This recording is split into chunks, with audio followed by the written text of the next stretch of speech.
easy to really miss the Aria, which I shouldn't have, because though it really didn't do well, it was quite a significant product for Tata Motors, in the sense it was their most sophisticated product at that time. Honestly, I think Tesla is like the, pardon me, all Beyonce fans for saying this, but like it's the Beyonce of the automotive world. The perception of estates, and I think it's quite deep-rooted, is that it is, to be honest, quite down market.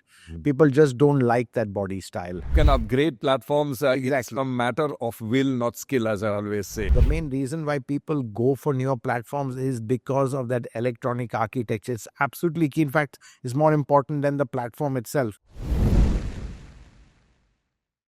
Hello and welcome back to our weekly podcast, Deep Drive, powered by Kotak Mahindra Prime.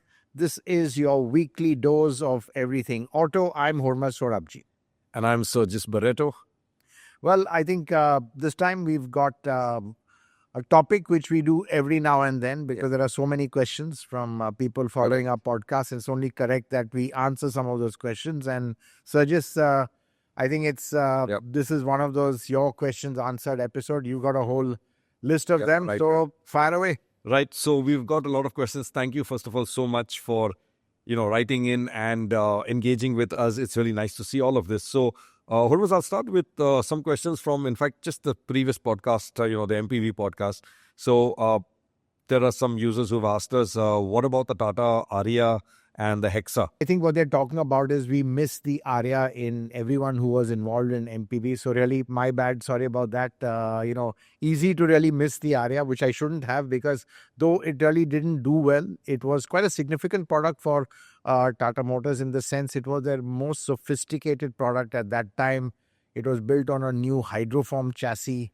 It had a CAN-bus E&E at that time, which is now absolutely common. Everyone has that. People are going to CAN-bus, FD, and Mahindra have even gone one further to Ethernet, as have a lot of global OEMs. But that was about 2009, 2010 when it had come out. So really significant. But I think the Aria failed because, and I remember writing this in an editorial, because I think they packed a lot of features in it and priced it much higher.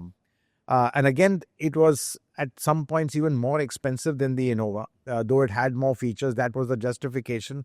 But Tata just didn't have the brand strength to pull off that kind of premium pricing, and the Aria didn't do well. I think Hexa was better. But again, I wouldn't call the Hexa an MPV. It was a quasi SUV the way it was. I think one of the best products Tata Motors has made till date. I think everyone who had one loved it. Refinement, interiors, everything absolutely top notch. But again, with BS6, that got killed. Correct. And especially on the automatic transmission. I think the manual wasn't so great, but the automatic was that 6-speed auto, which was also Punch and not Punch. They're two different companies. That Punch Power Glide. I think it was more NXGM. Transmission company. That 6-speed was really well matched to that 2.2 Varicore engine. And really, I think as far as smoothness went, that was quite the standard then. True. And what was the other question was, why is Hyundai not in the MPV space? They've got SUVs, hatchbacks, sedans. I think there is some understanding between its sibling Kia and Hyundai that let Kia do the MPV part. Right. They don't want complete overlap. So while you've got some cars which go head on, like the Seltos and Creta and the Venue and Sonet, but there is they do diverge in certain body styles, and I think it's really an internal thing that Kia, which traditionally has done a lot of MPVs, again the Carens globally has been the Carnival globally has been quite popular as well, and even the Carens, which they have a global version of it, not our Carens, that also has done well. So they've been known for their MPVs. And I think that's a smart strategy, because if you look at it, Hyundai are doing like what is now a fringe, like a sedan. Kia is not. Kia is doing what is a fringe, like an MPV, and Hyundai is not. And where the segment is large, like SUVs, both are there. So absolutely, I think that's a great strategy. Yeah, you're right there. And on that, since we're talking body size, there's another question saying that why can't we look at estate cars again? Yes, we've had estates, a lot of estates actually, right from the Baleno, when it was a sedan, it had the Altura, I think it was called, we had the Indigo Marina, we've had the Opel Corsa Swing. I remember, selling that car way back. So do you think we can have a look at estates again now that MPVs are also seemingly gaining? I don't think so, because the perception of estates, and I think it's quite deep-rooted, is that it is, to be honest, quite down market. People just don't like that body style. And I have to tell you of one incident I remember where a good family friend, he was a lawyer, well-known lawyer, and he wanted to choose between a Baleno and the Altura, which was the estate version. And he was quite indifferent to which one. And, I thought the Altura looked quite good and I suggested that. But apparently his wife saw the pictures and she said one thing: how would it look us going to an important function in that? And that really summed it up. When people, the status of a 3-box sedan is so high compared to, let's say, a station wagon or an estate. It's all about the imagery. I think it's all about, where it is in the hierarchy. And, we are quite status conscious. It just doesn't have the status or that sort of, let's say, clout that, let's say, sedans have as far as, image goes. Right. Absolutely. I fully agree there, Hormazd, on that. Let's move on to another question. We've got a question here that's, in fact, we've got a couple of questions, a lot of them on Tesla. Saying that if the Model Y comes into India, less than 40 lakhs, it will destroy all others here.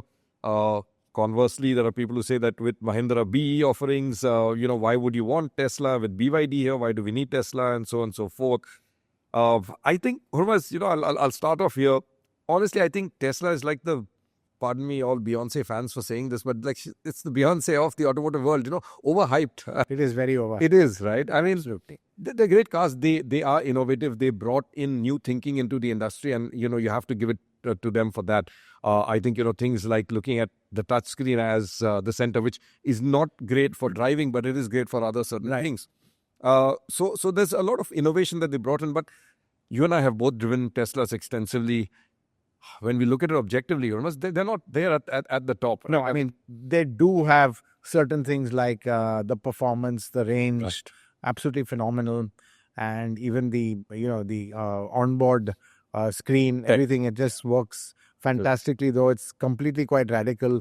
No buttons at all. Everything is off the screen, which again can be a problem. But I think, more than just Tesla as a product, I think the company right now seems to be in steep decline, especially after the founder, Elon Musk. Everyone says he's totally distracted, not paying attention to Tesla.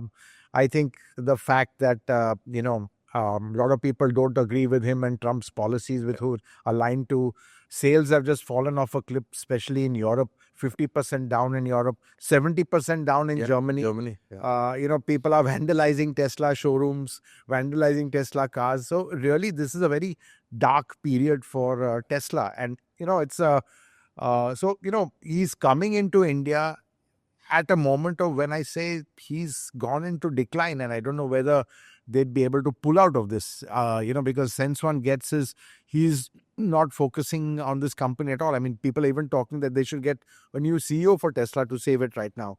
So really, I think, we have to see what pans out. Every day there's bad news about Tesla. Of course, the market, stock market, the shares have fallen. It's taken a massive hit on the stock market.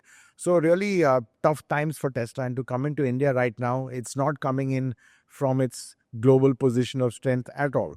Absolutely. No, I fully agree, Hormazd. It's a terrible time for them. And but, my thought is, even if this didn't happen and they were entering from a position of strength, it's not to say that they would destroy all other brands here. I don't think any single brand does. You're right. I mean, we didn't touch upon them as a product, and you're right. I don't think they would. I think there would be the initial Tesla fanboys who would get that, but that pent-up demand for that would be small and immediately soaked up. So clearly, I think, I don't think they could make a huge impact in this market. And, India, we've shown that even the strongest global brands, they have to eat humble pie in this market. Exactly. I think except for Toyota and, and Hyundai and Kia to some extent, which are global, no other global brand has, kind of managed to crack this market. And we've spoken about it. Yeah. I mean, Suzuki, you're counting out because Maruti, right? Yeah, I think now they are pretty much Indian. Indian. So, yeah, we can't. And they've been here for 40 plus years. Yeah. Correct. Exactly.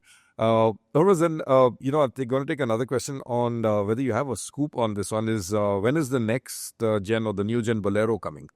So I think they've been planning it. I think there's no date right now because I think it's still to kind of get off the drawing board in that sense. So clearly they do need a new Bolero. But what I'm confident of, it will not be on a ladder frame.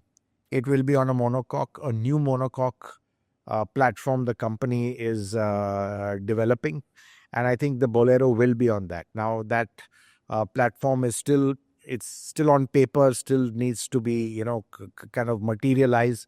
So I don't see the new Bolero coming at least for the next 3 to 4 years, to be honest. And I think till then, the existing Bolero will continue. They might do some enhancements. And even when the new Bolero comes, the monocoque based one, Mahindra, they've really managed to sell, two vehicles alongside. They've done that so well with the Scorpio. So it's quite likely it won't be a replacement. It'll be an addition and a completely different kind of a Bolero, because being on a monocoque, the characteristics will be quite different. Right. So yeah, a long time for that one. Hormazd, let's move on to another question from on Kia. Is there a chance of the Kia Carnival coming to India via CKD? Now, there's a lot of confusion actually about... But it is CKD. Exactly. That's what I say. There's a lot of confusion. It's actually a CKD. The previous car was also a CKD. The previous gen, both were CKDs, or both. I mean, the current one is. And incidentally, the government has been pulling up, like Volkswagen, and pulling up Kia also, because... So I think there's CKD and there's SKD. Yeah. So there is some form of assembly. It Exactly. may not be, Yeah, but it's not a CBU. It's not a CBU. It's not So they're not paying the full duty on that. So I think they would be paying the lower one, which is 30%. Exactly. And not the 15% which you pay on as a CKD. Right. Yeah, but you're right. I mean, to be honest, even I thought it was an import, but it's not. It's got some level of assembly here. Exactly. Yeah. And it's a small sort of assembly plant that they have within the main plant. So they're still carrying that on. The next one, keeping with the Kia, is why did Kia go with the i10 platform for the Syros instead of the Sonet's platform? So yeah, I'll take this. I mean, yeah, it's a newer platform. It is the newer platform. Hormazd. The Syros used the K1 platform, which is the smaller platform. And so people are wondering, why did they use a smaller K1? Why not the K2 of the Sonet? The thing is, like you said, yeah, it's the newer platform. So you get the latest electronic architecture. I think people need to understand with a new platform, the main reason why people go for newer platforms is because of that electronic architecture. It's absolutely key. In fact, it's more important than the platform itself, because if you have an outdated electric and electronic architecture, ENE as we call it, there are a lot of functionality that you can't put into there. Something like even ADAS can't go in there. Exactly, absolutely. So at times, yeah. So or a higher level of ADAS. So I think a lot of features, 360-degree cam that requires, let's say a very powerful ENE system to run all these features. Yeah, absolutely. In fact, Hormazd, the new ENE system, which is on the K2, which is on the K1 platform, the smaller one, the Syros, they have 16 body controllers that can be updated. So now, OTA updates, everyone's talking about OTA updates, but that is mostly for the infotainment system in the mass segment. Yeah. Right. Kia says on the Syros, they can update 16 other controllers OTA. Right. Carnival 26, EV9 has 45. And if you look at the Sonet, the Seltos, the Karens and the EV6, none of the controllers can be updated apart from the... and those only are on the K2 platform. The K2 and other platform. Everyone's a little obsessed about the safety thing, that the K1 is more unsafe than the K2. Which is not the case also, as you and I both know. You can upgrade platforms. Exactly. It's a matter of will, not skill, as I always say. Right. So... and Kia, according to Kia, they say that they're very confident of the Syros doing really well in a crash test. Right. I wouldn't be surprised if it, is better off than the larger platform cars like the K2 cars, right. Like the Sonet, for example. So, I think the answer to that is, to get in the latest ENE architecture, OTA updates and things like that. So, let's move on to... plug-in hybrids. What is our view on plug-in hybrids, and can this sort of change the segment in India? Why aren't companies exploring this? So I think plug-in hybrids, a couple of issues with them. One is they're much more expensive than strong hybrids because you have a bigger battery, plus you have the engine. You have to have a whole charging system as well. I mean, I for one personally, don't think a plug-in hybrid is a solution because people will misuse it. I think they've been Or not use it. yeah, In that's the sense right. that not use it. Not using it is misusing it. Yeah. Yeah, exactly. So, they'll just let it run in ICE mode. And then, that's why I think the government in a way is right, not giving a benefit to plug-in hybrids. I think strong hybrids, there is much more of a case for because that irrespective, it charges on the go from the ICE engine. But with a plug-in hybrid, you have to make the effort or have the will or want to charge it To extract the maximum out. to extract the maximum out of it. So if there was a tax benefit on that, it would be like, you're not really, it doesn't make sense because a plug-in hybrid run on ICE alone actually can pollute more than a standalone ICE vehicle because the engines are a bit smaller. They have to work harder. You're carrying all the dead weight now. Exactly. You're Also. carrying all the dead weight and effectively, you emit a lot more. Now, people who are planning hybrids may not like this, like, MG who are planning that. But I think, it's good to have. I don't think they should be given some special tax benefit. I think strong hybrids have a better case for that. Correct. Purely because there have been enough cases of people haven't even taken the, the Cable. plastic casing out of the charging cable, Right. which means they haven't used it at all. They've never plugged in. And, I think people can be lazy. They may not take the effort and, just continue using it in ICE as much as possible. Absolutely. And the thing with plug-in hybrids also is you've got to, you have a bigger battery. Right. So now you're carrying that extra weight. Whereas a strong hybrid, it's a smaller battery, lighter weight, and it's charging, discharging, charging, discharging. Though I have to say, in let's say defense of the plug-in hybrid, if used properly, it can be like an EV from home to work for short runs. You can run on pure EV mode because some of these plug-in hybrids have really a great range. Going up to 100 kilometers. And then on the highways, you have don't have to worry about finding a charger, so we're spending a lot of time while it's charging, that sort of thing. So it does offer the best of both worlds. If you use it well. If you use it well. But again, it all comes at a cost. Yeah, actually, that's what MG are banking on. I mean, I remember speaking to Rajiv, head of MG, and he said, look, we're giving a customer two cars in one. You're buying an EV and an ICE car. Don't think of it as a sort of a hybrid. The two in one. So well, that logic it works. But honestly, what happens when you don't use it as an EV, and you don't have to use it as an EV because it's not going to get stop or get stuck like an EV would. Right. You have to charge it because you've got your ICE engine to bail you out all the time, and many people might just opt for that. Yeah. So that's probably why this is a debatable topic, and which is why not many companies are considering this. Moving on, Hormazd, there's a very interesting question actually. In fact, if Nissan is making the Sunny in India and still exporting it, why can't they keep selling it in India? And the same goes for the Jimny 3-door. They make it in India, not selling it here. And I think that's a damn interesting question because logically you think it's being assembled here, so the parts are here, it's coming out from the same factory, the dealerships are around. Why not just put it out into the market here? I think there's no market for it really. We know the sedan market is dying. I think to sell it in India again, the emission regulations, BS6 knocked it out. It would have been a huge amount of investment for very, very small volumes. So it doesn't make financial sense for them to upgrade the Sunny to sell in India. I mean, hypothetically, if we didn't have that BS6 emission change, they could have gone on selling it right now. Right? No problem at all. But I think that's what happened. And clearly, it was actually a fantastic car. It's a real shame. I think at one point it really did well. It was really the backbone of Nissan's range, both with that 1.5 diesel, lot of legroom at the rear, massive that extended wheelbase, and I think it was a great car. Interiors weren't too great. It was quite cheap, the plastics and all, but functionality, it was just fantastic. But I think again the volumes just didn't add up, and Nissan has its own problems now to think of introducing a car which wouldn't sell. Yeah. Absolutely. And you've also got to spend a certain amount of money in marketing, just keeping that brand alive. So there's some expense involved beyond just, producing it. Yeah. So, and I think the 3-door Jimny, to be honest, it's all well in retrospect to say because the 5-door isn't doing well, should have introduced the 3-door. I think the 3-door would have done worse. Really no market for it. Very, very niche. But, I just don't think Maruti needs huge volumes to keep their factories running. And I don't think the 3-door would have given that Would have much. given that. Right.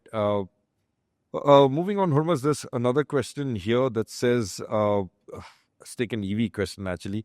I'm worried about battery degradation. I'm worried that the range will never be achieved what they claim, and also the long term in terms of the life. I think there are a lot of brands today promising 8-year warranties. It's almost standard. But 8-year warranty doesn't mean it's an 8-year life. So I think Exactly. people get, it's can be a bit misleading.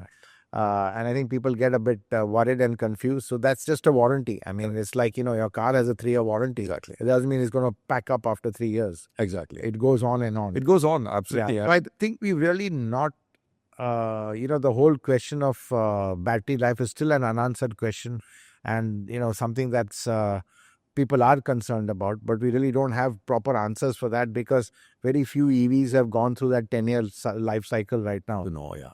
Right now in India, let's face it, it was the Tata Nano or Tata Nexon, which started off, the Nexon started off the EV in 2020. Of the modern era. It's just 5 years. So, slowly we will start getting data and feedback as to how these batteries are degrading. Clearly, batteries are not finite. It's not going to be something that will go on, and they will have to be replaced at some time. But when and at what cost, that I think is going to determine the future value, residual value of EVs. Yeah. Of an EV, absolutely. And all of these battery warranties, or was they acknowledge that there will be degradation, but there is a percentage where they will cut it off. Tata, MG, everyone has. It's always hovering around between 70 and 80%. So they say if it drops below, let's say 70%, that's when they'll say, okay, there is a problem with the battery. But if it's, let's say, above at 75%, then they're not going to change your battery because they're going to say... that 25% loss is very... It's a loss, exactly. So it's quite annoying to have to live with that. Exactly, it's a loss. But I think everyone buying an EV goes into that with their hope. And I think people now, like phones, change their EVs quite fast. And I suppose like a phone, when it's older, your battery life, you might have to plug in, middle of the day. So that's something you're going to have to keep in mind. That's right. A lot of unanswered question on the second life of the batteries. What's going to happen? Recyclability. Yeah, that's a different topic entirely. True. So, Hormazd, this is another question, a very specific one on a statement you made saying that the VW Group made a loss of 800 euros for every Polo sold in India. Yeah. Is that the case with the 2.0 offerings? Yeah, we had talked about this in an earlier podcast. So obviously, the question, no, definitely not. Otherwise, that was the whole point. The whole point of the 2.0 program, Exactly. To not lose a loss. But again, it's not been super profitable for Volkswagen because they needed more volumes. I think obviously they're not losing this level of money. They are making some sort of a contribution, but I think they do need a lot more volume to really, let's say, they've got a lot of capacity and they need more volume to kind of, sort of really justify the investment which they had already done. But short answer is definitely not. Localizing it, to this level really reduced the huge cost of the Polo, which had a lot of imported components. Right. The other one is the Triber going to be upgraded with the turbo engine? I'll start here because I've been waiting for this. Yeah, we've been after this, and technically, it's ready. They've got it ready. They've tried it out internally, but they somehow seem to be convinced that there isn't a market, and they're looking at it as purely, if we introduce a turbo, then we need X more sales from the turbo only, not as an overall brand builder. I think there's a little bit more than that. I think there's internal politics, so to say. I mean, not politics, but that HR10 belongs to Nissan, and they would have to buy it from Nissan. Right. So it's not that easy. It would be a lot more expensive. Easier for Nissan to do it, whereas the BR10, which is the very base version, which was there in the Kwid, the naturally aspirated version, that's a Renault engine, which was developed for the Kwid. Correct. Whereas the HR10 actually is a Nissan engine. In fact, that's what's gotten me thinking that we're going to have to wait and to see if the Nissan version comes with that turbo, turbo engine. Yeah, logically makes sense. But don't forget also what happens is then you're taking that product closer to Ertiga territory, which you want to avoid. Don't forget the Triber has found a really sweet spot. I mean, there's no other MPV like this. We talked about in the MPV episode. So they want to keep a distance between the Ertiga and the Triber. And even the Nissan, I think, might want to do that. So I think, maybe it's not making sense to have the HR10, though we'd all love it, with a nice CVT. It would really work well. The same Kiger powertrain in this car. But maybe MPV buyers, as we said earlier, want more the functionality and an affordable price than a strong engine. True. That's an interesting observation, actually. I still think, though, the turbo would help us to some extent. I remember we all drove in that, 7 of us, you, me, Renuka, I can't remember who all were there. And somebody remarked saying the only one uncomfortable is actually the driver now. Struggling with the performance. Whereas even the third row, there's genuine space there. Yeah, it is. It's an amazing design too. I think the only weak link in the package is the powertrain. But I think, I think people are, how do I say, accepting that for the price and functionality you get. Right. Hormazd, there's another question. In fact, there are a lot of questions on diesel powertrains. One specifically here, which I have also saying that I'm planning to buy a Jeep Compass. Is it a good decision, with the government anti-diesel stance? And a lot of people have been asking us this about, in today's day and age, is it safe or advisable to buy a diesel? So I think, if you buy a diesel now, I don't think they can ban it overnight. But I think what could happen is that, it's a favorite whipping boy for the courts, government agencies to just suddenly overnight have some blanket ban when the AQI drops. So definitely a little risky in Delhi. Plus you've got the 10-year rule, which means after 10 years it's deregistered. I think there's been a little bit of stability after it's gone to BS 6.2. I think there's a realization that diesels are not as polluting as they were earlier. In fact, they're very clean right now. They're better on CO2. And they're better on CO2. But CO2 is not the issue. It's more the toxic emissions, the particulates, the NOx, all that sort of stuff, which is concerning on air quality. It's more about air quality than CO2, which is global warming. So I think every time air quality goes down, let's, villain number one is diesels, so hammer diesels. Right. So that's what happens. So I think it's quite natural. But I think, I would still, looking at most states, I think, they've realized that it's really not going to solve the AQI problem. And we've seen that. Banning diesels also hasn't really solved the AQI issue. Exactly. It is a bit of a risk, but I'd still go for it. Okay, perfect. So, Hormazd, like you said, you'll still go for it. Yeah, even I would if I had the running, a long running. That's when you obviously make sense. And it's also, I think, nicer to drive sometimes with that low-end torque. But there is something new that the new diesels have introduced in terms of a problem. And that is the DPF, right? You've got to run regen cycle. Yeah. So we've got a lot of questions saying that, how do you do this and why do you need to do this? And specifically, Hormazd, at what RPM do you need to drive this cycle? So I think, it's like driving on the highway. You need to drive a highway. So I would say 60, 70 Ks, 2 to 2,500 RPM. There's enough thing. You've got to get your temperature up to about 600 degrees Celsius. And that's when, you burn off the soot in the DPF. That's what it is. And I think every 3 to 500 kilometers or thereabouts, you need to be doing this exercise if you don't naturally go on the highway. So, frankly, having a diesel for city running doesn't really make sense. Exactly. Number one, you don't get the benefit of the fuel efficiency because running is small. And then you have this whole headache of having to regen the DPF, what we call passive regen. City running and short distances. Because it doesn't heat up. Exactly. Yeah, so I think you need to be running it for, a good distance at around 60, 70 Ks, as I said. And, you need to get the whole system to heat up. So you need to put the engine under load, because not putting it under load, then there's no heat buildup. So, so I think that's what it is. And DPFs have given problems for a lot of people, especially for short runs, and city runs, which is always a short run.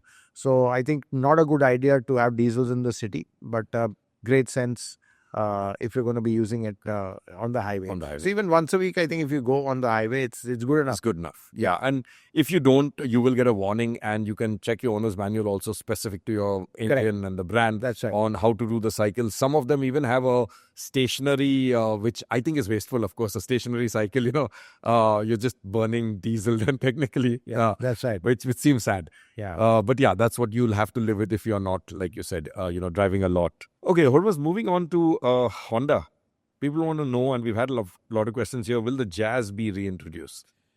Definitely not. Unlike most OEMs who are not in this space, introducing it too costly, too competitive, just doesn't make financial sense. So definitely not. So short answer and long answer is basically no, and we know that, right? Okay. Here's another very interesting question. Actually, there's been a lot of talk about bringing down the import tax essentially to try and tempt Tesla into India, right? If this happens, will this be for all brands or only specific to US brands? Well, very difficult to say. There are a lot of discussions going on. Bilateral trade agreements. Talk with the EU for FTA. Right now, huge amount of pressure from the Trump administration to just bring the duties down. I mean, it's not just India, with everyone. Right. We know, the situation with reciprocal taxes, but honestly, there's no clarity on it. But I would bet that the duties finally will come down. They've been ridiculously high for decades. It's kind of born out of, our socialist past, where you really had to punish let's say so-called sin goods like luxury cars especially, and imported cars. But I think they will come down. But how, when, American cars only, US cars only, or not, cars made in the US, are very hard to say right now what the government will do. Absolutely. Hormazd, actually, you'll probably remember this. I think the government should also look at, maybe reciprocal sort of trade agreements like we had the Harley for mangoes. I remember, this is way back. I remember reading an article that you wrote, actually. Yeah. Where I think it was brilliant strategy. The government allowed Harley Davidsons to be imported here because the emission norms, they were banned because they were not meeting the emission norms. Government said, hey, you know what, if you take our mangoes, which the US was not taking because of some... And we did a story riding the Harleys into the mango orchards. Okay, yeah. Of the mangoes which saved the Harleys. Right. Yeah. So perhaps something there may be Teslas for whatever else we need right now to export. Okay, moving on to another question here. On the Auto Expo, we noticed a couple of brands missing. Very importantly, Citroen, who would have benefited from being at the show. Do you think so? They would have benefited from being at the show? Well, I think Citroen right now are really struggling in India. Hardly selling any models. Well, ideally, they should have been at the show to get some brand visibility, but honestly, they would have got lost in there unless they had done something fantastic. And really, they had nothing new to show. I think people who come to the Auto Expo generally like to show something new, creates a bit of excitement. Otherwise, the same old stuff, visitors have already seen it, doesn't create any excitement. And taking part in an Auto Expo is hugely expensive. So there's a lot of cost involved. So I think it's not just Citroen. I think a lot of manufacturers stay away, so true. You had Honda there, Nissan there, all the guys who are really not doing great and have nothing new to show. It was quite pragmatic and logical that they would stay away. Absolutely.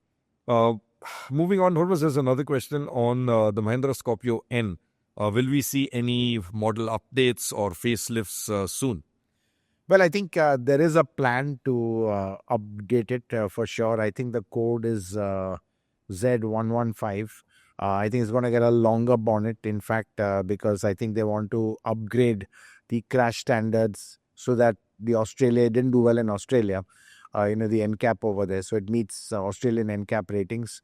So I think there's plans to do that. And then you'll get other regular upgrades, maybe inside infotainment. The chassis will be moving over also, right, in the next gen, because currently the Thar is on the 5G, if I'm right. Likely that could also happen. It could get the next generation, the 4G, I think. The 4G, yeah. The fourth generation chassis, I think they could get. And that's made a huge difference because from the Scorpio-N to the Thar Rocks, what a difference the chassis has made. And really, I think Mahindra have really nailed the body on frame right now. I think a Toyota as well. So there's two companies really rule the roost in body on frame, and I think Mahindra's not going to let that go. So you will see further improvements on this as long as it takes. Perfect. Hormazd, there's another question here. I know there's no direct answer to this, but still, what number of cars need to be sold for a company to break even? There's absolutely no number at all. I think it really depends on the category, on the investment. It all depends on the investment, actually. Sometimes, but the way it typically works is that it's much, much harder with a mass volume car, because for a mass volume car, you have to get a very low price. To get a low price, you need a lot of localization. For a lot of localization, you need massive investment. And for that massive investment to pay off, you need a lot of volume. So that's really how it works. So let's say, for argument's sake, an Alto, you need to be selling them, upwards of, tens of thousands every month to justify that sort of investment, because you need to come in at a really low price for people to buy it. And there you have to really localize, invest a lot, the one-time investment to get the things done. Maruti does it very well. Or you could have a strategy like, the luxury guys do, a kind of a CKD approach where a lot of the components are imported, or most of them are, but they're really broken down and then assembled over here. Not much investment, but, you don't really get any cost benefit, but people are willing to spend, but there's a very limited demand for that. So that really depends on the category, the segment you're operating in. Even the brands. I mean, each brand has their own cost heads. I mean, for some brand, the very same category, the same sort of target segment might be a different, business case altogether, right? Absolutely. I mean, we know, for example, Volkswagen costs are generally higher, in terms of their R&D. Absolutely right. Exactly. So I think they come in with a much higher break-even costs, which puts pressure on them to sell even more volume to reach that break-even. So, Hormazd, moving on to, will there be different tax slabs for EVs by length? Right now, as we know, EVs have a standard tax irrespective of, a sub-4-meter or whatever. Well, I mean, right now there's no change, but we've seen certain changes. Like, for example, the Maharashtra government has put a tax, 6% road tax on vehicles costing more than 30 lakhs. So it's, this time it's on price, not on dimension. But I think at some time, there will be differentiation in even EV taxing. Because, right now it's 5% from an MG Comet all the way to a BMW i7. Exactly. It's the same rate of tax. Whereas if you see ICE, there are multiple rates of tax. You've got 28%, with total for sub-4-meter cars, then 43% going to 48%, and even 50% if the ground clearance cess rule hasn't made. We are putting the cess on, adding the cess onto the fixed GST. So you've got multiple slabs for ICE, one slab basically for EVs. So I think logically at some point, there could be different slabs for EVs as well. As the market expands. Yeah, as the market expands, depending on the length, depending on the size of the vehicle. I, for one, feel that, smaller vehicles must be taxed less, irrespective of whether they are ICE or EV, because I think our road congestion is a huge problem. Right. And that really is something, you need to encourage cars with a smaller footprint. Exactly. Okay, so Hormazd, last two of the high volume questions. And guys, we're really sorry if we've not been able to address all your questions because there's so many of them, but please keep them coming in. These two Hormazd are really popular. A lot of people asking about the Fronx hybrid, the scoop that we had, it being a series hybrid or range extender.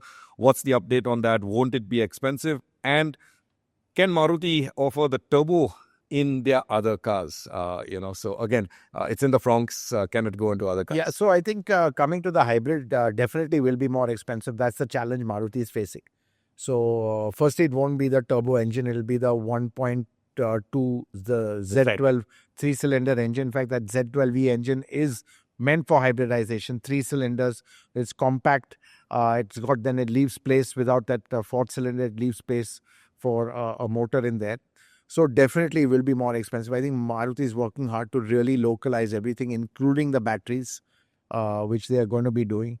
But I still think the Delta will be 2.5 lakhs maybe, and it remains to be seen. But I think they are hoping that the prospect of about 35 kilometers per liter and the smooth running and an EV-like running will be enough enticement for there to be a small market for this, but not small. I think they're even looking at around maybe, 4,000 units a month of the Fronx hybrid. So that's a lot. So clearly Maruti have something up their sleeve. We don't know what the key question is. What will the delta be or the price difference be between the regular ICE and the hybrid? But coming to the question on turbos, I think Maruti unfortunately has not really gone down the turbo or forced induction route like a lot of Japanese manufacturers. If you look at it, it's more a European thing. I think even Honda, if you see, no real turbos in this market at all, though they have a 1 liter turbo, but it becomes too expensive. I think turbos are generally expensive, and Maruti being a brand that is, quite cost sensitive, price sensitive. Maruti buyers look at price first. They look at running costs first before the driving pleasure and convenience. And on both fronts, a turbo kind of hits you. It's expensive. And though they do well in the test cycle, they're very sensitive to driving style, as we know, and fuel consumption can be bad. That's why, if you look at it, it's a question a lot of us have asked, but Maruti is just laughing with the way the Brezza is selling still, with a 1.5, a very dull, naturally aspirated engine, and it's still got a market for it. And also the Baleno, 80% of the sales are, or the Fronx, 80% of the sales are the 1.2 naturally aspirated engine, maybe even more. The turbo hardly sells. So I think people who are buying Marutis, that kind of buyer is happy with a naturally aspirated engine and with something that gives them good fuel efficiency. Absolutely. In fact, that probably answers also why we have a Desire CNG. Now we've got a Swift CNG, but no Swift Sport. Yeah, that's right. Absolutely. Right. So that's it, Hormazd. Yeah, good wrap up. I think, Sergius, I really enjoy the questions. And really, thanks, guys, for sending in the questions. We love answering them. And above all, thanks so much for watching and tuning in every Saturday at 11 a.m. And again, so that you don't forget, hit the subscribe button so that you can be notified. See you again, same time next week.